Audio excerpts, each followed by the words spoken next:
Pope Francis will visit the United Arab Emirates in February. It will be the first time a pope visits the Arabian Peninsula.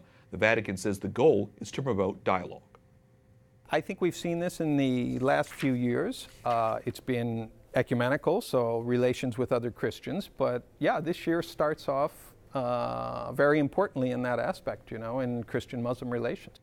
Vatican spokesman Greg Burke says the trip is a perfect example of what the Pope calls the culture of encounter, meaning reaching out and talking to those outside the Vatican's usual circles. Vatican Correspondent Juliet Linley joins us from Rome. Juliet, this will be the first time a Pope visits the United Arab Emirates. Why is he making this trip now?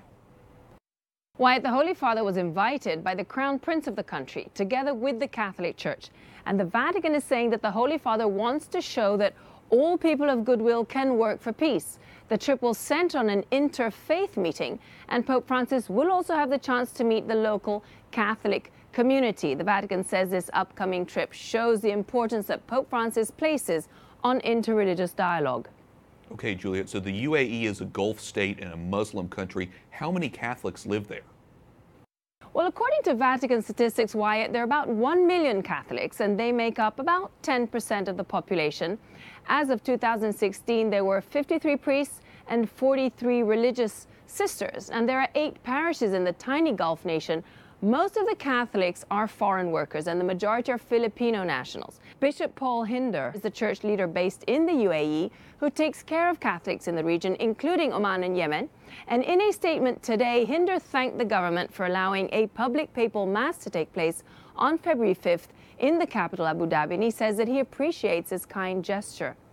Okay, so a lot going on there. It's already looking, of course, like a busy 2019 for the Holy Father. What else is on his travel schedule? White, in January, Pope Francis will be flying to Panama for World Youth Day, which is a global gathering of Catholic youth, and he'll stay there for just under a week.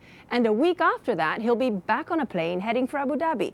And at the end of March, he flies to Morocco for 2 days, and other possible trips next year include Madagascar and Japan. So that's Central America, the Gulf, North Africa, possibly Asia and East Africa. No small feat, Wyatt, for a pontiff who turns 82 this month. Pretty incredible, going all around the world. Juliet Linley, EWTN News Nightly Vatican correspondent. Thanks so much. Thank you, Wyatt.